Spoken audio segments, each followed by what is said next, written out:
Josh Davis, good morning. How are you today? I'm doing good, Greg. How you doing? I am awesome. Thank you so much for coming on the podcast. Looking forward to it. Yeah, let's just jump right in here. So the way I like to start these is just to get a little bit more understanding of, who you are, what you do. So maybe you could take a second to just tell us a little bit about your practice and what you specialize in. Yeah, so I've had my practice now for 9 years, and we specialize in business owners. So generally, high income business owners who have large tax bills or have a lot going on and need someone to delegate, kind of their organization and the tax plan to somebody. So that's where we jump in. Okay. So you specialize in business owners and helping with tax planning. Um, Maybe you could tell us a little bit about how you got started and then maybe what inspired you to do Yeah, this. yeah, absolutely. So, my uncle was in the industry for over 40 years. And so when I was in college, I really saw him enjoy his work and have a lot of fulfillment out of helping clients. So I switched my major to finance in college and started taking finance and investment classes and just really loved it. Just fell in love with it right away and knew like this is what I wanted to do. So I worked in the industry for a handful of years before starting my own practice, and really felt that I wanted to have my own practice so I could build it build it from the ground up the way that I thought was the best, for the clients. So yeah, it's been 9 years now, and just loved every minute of it. Yeah, I love it. That's great. So let's talk a little bit about how many clients you have now since you started 9 years ago. Yeah, so we are about 115 households, and we just crossed $200 million under management. Yeah, it's Congratulations. been tremendous growth over the last 9 years. That's awesome. Um, how was it during COVID for you? Because I was fully remote and fully online during my business when Yeah, COVID happened, and that was an interesting experience. But how about for you? Did you notice anything, any pattern changes? Did anything change for you when all that happened?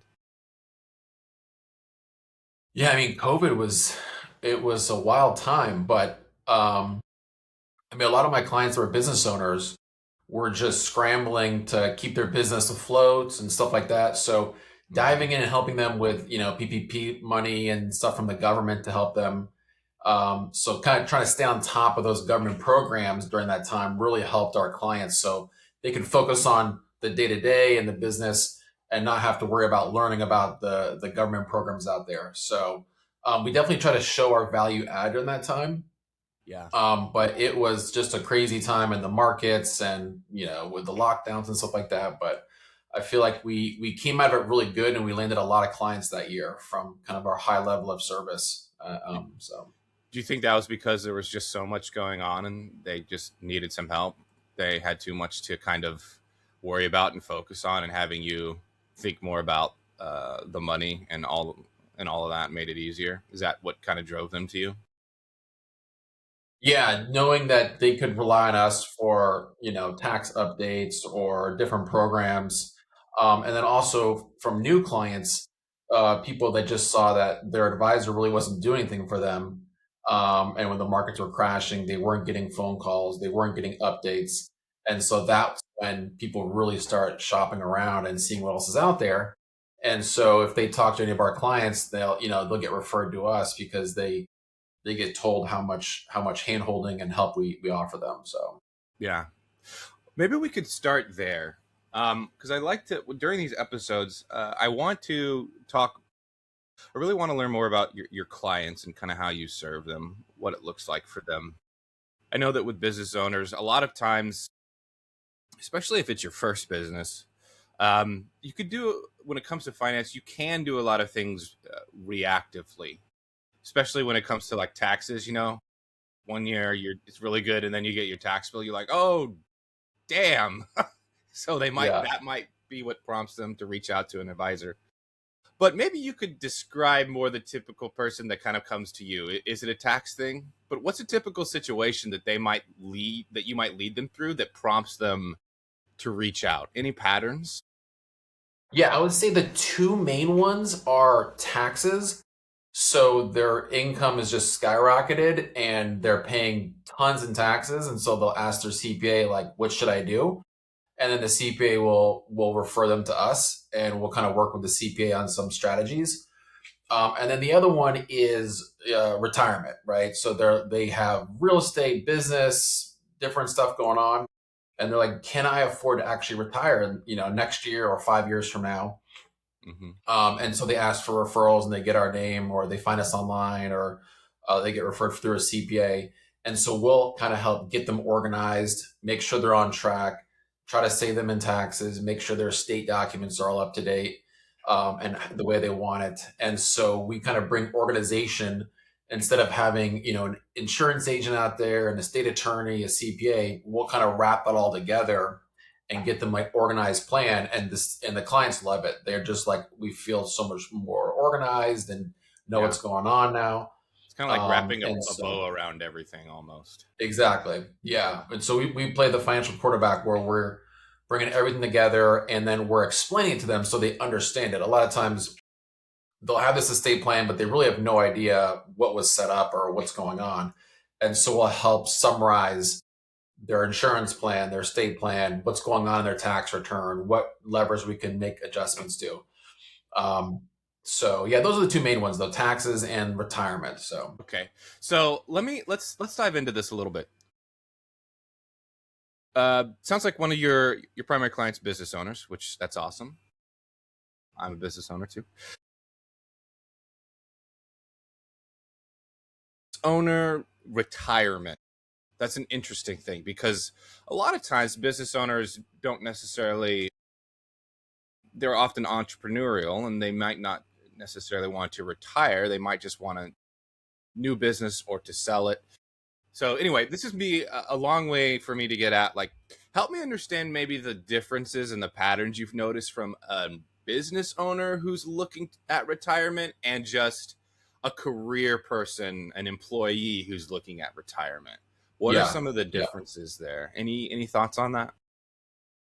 Yeah, I mean, with any business owner, we definitely need a plan for what they're going to do. It's essentially getting to financial independence where they sell their business or they hire somebody to manage it for them. But a lot of times, like for example, the meeting I had yesterday, they're just burnt out. They've been Oh they've yeah. been running the business for 30, 40 years and they can't take it anymore.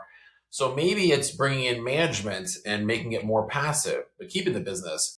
Maybe it's selling and doing something else, something less stressful, less time consuming, or it's jumping into more hobbies. So we definitely need something to transition to because a lot of times business owners, they like to be somewhat busy. They like to have some kind of purpose.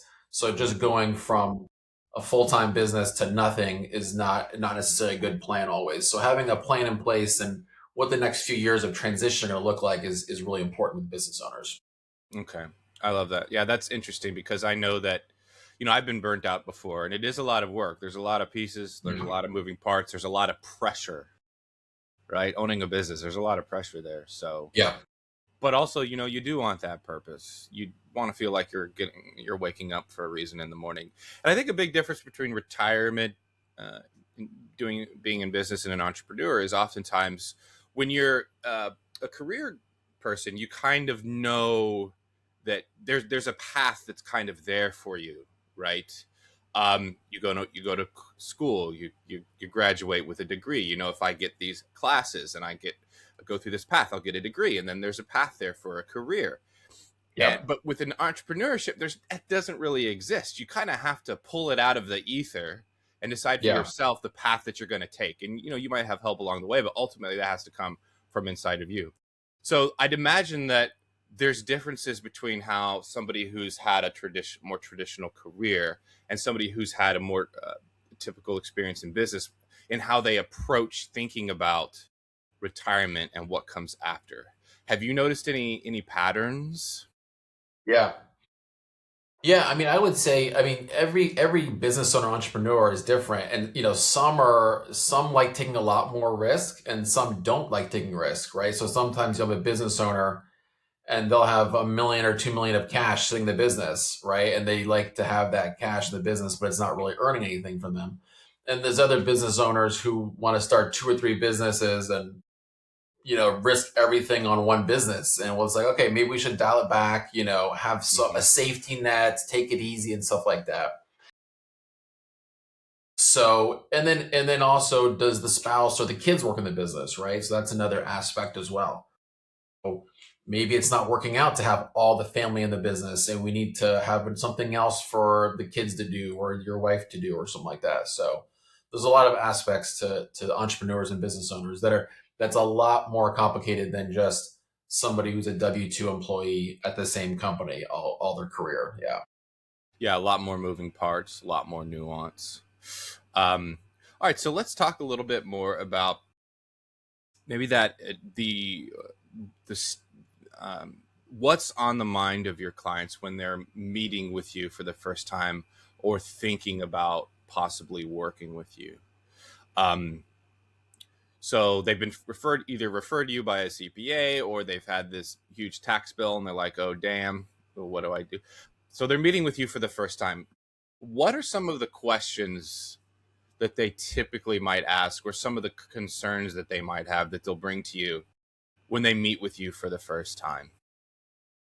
Yeah, I would say most of them are wondering what we actually do for them, right? Maybe they've never had an advisor before, or they have had them, but we're different than most advisors out there. A lot of times they think they have an advisor, but it's really they have an insurance agent, right? And so, or they have an investment advisor, but they haven't actually done any planning. So, explain to them like all the things we offer and we do for them is generally a question that we get almost every initial meeting, and it just explaining all the aspects and all the things we look at, and they're usually generally pretty shocked, right? Usually their advisor has never asked for their tax return or their estate planning documents, and they're actually shocked we're looking at those, compared to what they're used to seeing. So, yeah, I'd say what we actually do for them, and then the onboarding process. So, how many meetings? When do we meet? What it takes to get from start to finish to become an ongoing client is a big question as well. All right, so we'll talk about your process, what it looks like to start working with you a little bit later. Yeah. But let's dive a little bit more into some of the questions. So they'll come to you, they'll ask, what do you do for us? How do we work together? Are there any other questions or things that you find are on their minds when they come to you? Yeah, I mean, one big one is how do we get paid, right? So just explaining that we're fee only, we don't charge any commissions, we charge a percentage of what we manage. And then are we fiduciaries, which we are. So a lot of times when people look online, like how do you interview advisors, one of the big things is, are they a fiduciary? How do they get paid? Fiduciary What is just a services they fancy offer word for you make decisions that are in their best interest. in their best Yeah. interests. Yeah, Anyway, I exactly. didn't want to interrupt. I just wanted to explain why Yeah, that was the case. yeah. Anyway, go ahead. And then generally they'll also ask, how do we like what's our investment philosophy and how do we manage the investments? Interesting. Um, and so we kind of dive into that as well, and then we'll go through their current investments and kind of our recommendations for what we would change if they became a client. So there's generally a handful of questions around that as well. Okay. Let's talk a little bit more about maybe some of the demographics that your ideal clients fall into. So, like age range, income, maybe net worth. Are there any tangible numbers for when it starts to make sense to work with you, or when you found any patterns for when they start to reach out um, around age range, income, or net worth? Anything specific?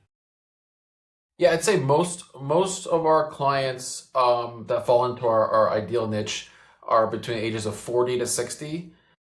Business owners that either own one business or multiple businesses and generally have an income, family income over $500,000. We have a whole bunch between 500 to a million, generally above 500, if not $1 million of income. And they may have real estate, they may not, and they may have family working in the business, they may not. But generally, they their lives have gotten much more complex over the last 5 or 10 years. And so they need help, right? They're scrambling left and right. They could handle it when it was a startup business and they didn't make much money, but now they make a lot of money, and a bad decision is very costly, right? They make one bad decision, it costs them $10,000 in taxes, right? So they need the help, or they've just realized they need the help. So, um, Yep. One of the first books I read about money was called Rich Dad, Poor Dad. You know, it's a very famous book. It probably needs no introduction. And one of the things he said is, you know, poor people have problems and rich people also have problems. They're just different types of problems. And having too much yeah, money can be a problem yeah, or cause other problems. So, you know, I'd, and then he's like, I'd personally rather, and this is me too, I'd personally rather have problems from having enough money or too much money than not having enough. So yeah, it yeah. sounds like they come to you, your clients come to you to solve those types of money problems for sure. Um, when it comes to having multiple businesses, what are some of the problems that can come from that you are very well equipped to help your clients solve? They've got like three, four different businesses, you know, they're all over the place, and then they come to you. What's a typical thing that, like, a problem that comes from that you can just like help help with? Yeah. Yeah, I mean, what I see a lot is they have multiple businesses and employees in different places, and then they want to start a retirement plan, but they only want to start it for this one business, and they don't realize the rules that you have to offer, the same benefits to all these different employees, and which ones you have to offer them to. So a lot of times CPAs don't even know that, right? So explain to them what we can and can't do with multiple businesses. And then also, cash flow. How much money are we putting into this new startup? Where we're not risking their whole financial future on this new startup. So making sure they kind of manage liquidity versus illiquid startups and stuff. Um, and then, are they bringing on partners for these? So, what kind of questions or discussion things should they bring up when they're negotiating a partnership and stuff like that? So, yeah, anything. There's lots of different things that could come up when they're starting multiple businesses. And then, if they have a liquidity event, what do they do with that? Do they put it into the other businesses, or do they keep it separate? So, and how do we handle these different businesses the most tax efficiently, right? Maybe one has a loss over here, but the other ones are highly profitable. So what do we do with that? Which ones are better to have higher income and which ones are better to have less income, and depending on the structures. So lots of different factors when they have multiple businesses. Where do you typically find your clients? I know that they some were referred to you by CPAs, and probably other clients. Um, but is that the typical place where you find your clients? Where they typically come to you from? Yeah, so I'd say a third online search, a third from CPAs, and then a third from current existing clients. So Nice. So you've yeah. diversified, Yeah, you know, yeah. on one Not source. all from one source. That's Yeah. great.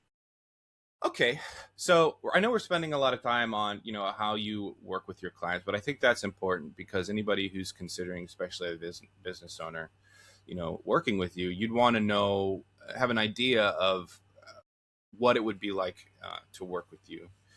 So maybe we could talk a little bit more about some of the ways you and your team get to know your clients and understand their situation. Um, Anything stand out there? Yeah, so our typical process is people can schedule an intro call.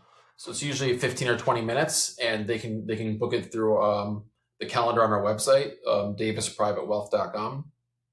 Um, and we'll just have a chat, just get to learn more about each other, what their situation is, what their pain points are, and see if it makes sense to have a more in depth. And then so from there, we generally will gather a handful of things about their investments, taxes, that kind of stuff, insurance policies, and then we'll do a more in depth 1 hour, either in person or over Zoom. Um, and maybe we discover things that they didn't even know were problems, right? Things we see are like, whoa, your beneficiaries on these accounts are your ex-spouse or your parents and not your wife or something like that. Um, You think you have a trust, but you don't actually have a trust, right? So different things will come up, and we'll just discuss it, and we'll kind of go through all of the things we could help them with. And then maybe sometimes there isn't much we can help them with, and maybe we say, hey, come back, in 6 months or a year, when this and this happens, and then maybe we could offer more value. But we're definitely honest with them and transparent. And the ones that have a lot of things going on, and there could be a lot of issues, and so we just say, hey, this could take some time to kind of resolve all these issues and stuff like that, and we'll take care of this month and these other issues next month. So generally, the onboarding process is, after they become clients, 2 to 3 meetings, and then we meet with them either every 6 months or once a year after that, on an ongoing basis. But in the first 2 to 3 meetings, we're dealing with, generally the investments, retirement planning in the first meeting. Second meeting is going to be more insurance, estate planning, cash flow planning. So that's typically the onboarding process. Now, there's some that are much more complicated where we're going to need a Yeah. handful more meetings, but for the most part, it's 2 to 3 meetings to come on. Okay. I like that. I want to dig more into your onboarding process and what it looks like to work with you over the course of a calendar year here in a second. Yeah, But I also want to ask because we can spend a lot of time thinking about the things that we want to do better or are better at or are working on, and it takes a little bit more effort to acknowledge the things that we're good at or the things that we do well. So, if you would, for me, put on your humble hat for a second and maybe brag about yourself for a little bit. Tell us yeah. something that you do for your clients that takes you or your team do for your clients that takes a significant amount of time or energy, but that they might never know about. But they might never know about. That's a good question. Um, I would say we are very detail oriented on stuff. So we are tracking all of our clients' retirement plan contributions from 401ks, pension plans, SEPs, simples, Roths, IRAs. And so we track everybody's contributions throughout the year to make sure that they're on track to max them out, right? And if they're not on track, we'll make those adjustments and we'll let them know, hey, let's get this additional money in here. And so it's just above and beyond just making sure that we're helping them out as much as we can, tax wise and retirement funding wise. And then we're looking at their tax returns, every year. And so sometimes they won't really know that we've done it, but other times when there's a mistake or something missing, Hmm. we'll let them know, let their CPA know, like, hey, you're missing this, or we need to make this adjustment.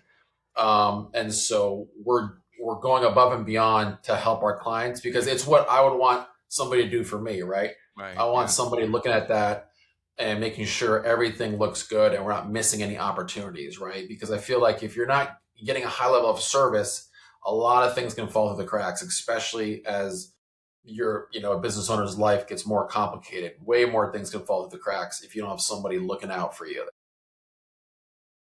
Yeah. So you put a lot of time into thinking through things, different angles, um, sorting through details to make sure that the final output is in the best interest of the client. And that's something that takes a lot of energy, a lot of thought.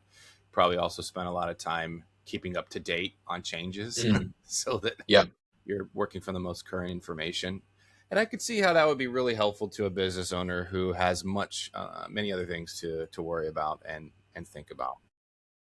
All right, so let's talk a little bit more about your practice and where you're taking it. Um, in the next 1 to 3 years, maybe what's your vision? Are there any goals that you're working on? Yeah, well, we just crossed $200 million in management, so we're working towards 300, and I think we're going to hit it a lot quicker than the last 100. Congrats. But I brought on another full time advisor, about a year ago, so we're having him take the lead on a handful of clients and stuff like that as he gets trained up and gets better and better, and he's working on his CFP as well, to get that. So yeah, we're just trying to add as much value as we can to clients, and we generally bring on anywhere between 10 to 15 new clients every year. So I would say, we'll probably get to 150 clients and over $300 million in the next 3 years, and without sacrificing, any client service on the ones we already have. Right, that's very important to us. Awesome. I love it. You're growing. You're bringing on new people. Um, that's great. Okay, so this is the part of the interview where I like to understand more about what it looks like to work with you. And we kind of already covered maybe what onboarding would look like, Mhm. the first couple of weeks or the first couple of Yeah. months, how you get to know your clients. Maybe you could explain more what it looks like to work with you during the course of a calendar year, like maybe 2 to 3 years after you've already gotten to know them, after they're onboarded. Um, maybe let's see, maybe we could do this a little bit more interesting. Somebody who's got 3 to 4 businesses, right? You've been working with them for 5 years. What is it? What is it? Explain what it looks like to work with somebody over the course of a calendar year, as this is a very probably dynamic situation, having that many businesses. How do you work with somebody like that in an ongoing way? Like, what are the interactions look like? What's the meeting cadence like? I know this is probably a big question, so feel free to pass on this one if you want. But do you want to take a stab at maybe what it kind of looks like to work with somebody, a business owner who has a situation that's kind of complicated? Like, how do you approach it? Yeah. Yeah. Well, every client's gonna be different, but I would say what it would look like is we're getting together twice a year, either in person or lunches or Zoom. Um, we're helping the business owners, but we're also helping their kids. Usually, they have adult kids that either work in the business or don't, right? And so we're coordinating to make sure that the whole family is doing things tax efficiently, right? So if the kids work in the business, are there things we could do to help save the overall family taxes? We're checking in, we're reviewing their estate documents. So maybe their documents were updated 10 years ago, and we need to have a conversation like, hey, your kids are now adults. Do you trust them with this level of money or taking over these businesses? Do we need to update these documents and bring the lawyer in? We're talking with their CPA, generally with them or without them. So we'll get the taxes and the tax return, and then we'll have a conversation with their CPA and say, hey, what about this idea or this idea? And so we're very proactive even when the client's not there, right? Because the client is very busy with all their businesses and properties, and they don't have time to set up calls and meet with their attorney or their CPA. And so Mm-hmm. we're proactively having these conversations with them, to see what we can do for our client. We're informing the CPA, hey, they're thinking about selling this business in the next couple of years. What should we strategize to see what we should do with this? Mm-hmm. Um, so yeah, we're reaching out, we're meeting with the clients, but we're also doing things behind the scenes with the other professionals to make sure that nothing's missed and we're doing the best job we can for the clients and stuff. And then generally, when there's new tax updates or big law changes that happen here in Florida, we're doing our research on those, and then we'll take that information and go through our client list and say, hey, who does this apply to? Right? Who is a business owner that operates in their and they own the real estate, right? So this new change here applies to these 10 clients. Let's reach out to them and see what we can do to get them, to handle this situation here. So yeah, we're just very proactive, right? So we're never just resting and stuff like that. We're looking for opportunities for all of our clients, to help them financially. So It sounds like the way that you work is you have a structure, a basic structure that you follow, and that yeah. structure creates, well, that meeting cadence creates the underpinnings of structure that allows you to kind of Mhm. creatively operate and coordinate things, because it gives you a lot of room and space to build on top of what's going on with the client and the things that are Mhm. dynamically changing in their life so that you can pull all of the pieces together. Um, I like that because nothing stands still, especially in business. It's not a static thing, it's a very dynamic thing. Oh, things are always changing. And then also things are always happening, right? A family member passes away, a property gets sold. So we try to be the first person they call all these things. And so they know they can go to us and we can get them an answer or help them with something or guide them any family or financial thing that happens in their life. We want to be the go-to place for them. I love it. All right. So thank you so much, Josh. For somebody listening who wants to get in touch with you, and a business owner who sees the value in what you do and is interested in learning more, what should they do next? Where should they go? Yeah, so go to our website, davisprivatewealth.com, and you can schedule an intro call right there on the calendar there. And we'd be happy to have a conversation and see where it goes. And yeah, so business owners, we have clients in 15 different states, and the majority are here in Palm Beach County in South Florida. But we enjoy having conversations and seeing if we're the fit. If not, we can kind of guide you in the right direction as well if it's not a good fit. So All right, Josh, thank you so much for coming on. Thank you for all that you awesome. do. I think Thanks for having me, small Greg. business owners are the engine that turns the world. So thank you so much for all you do to serve them. Awesome. Thanks, Greg. Have a good one. All right. Bye, buddy.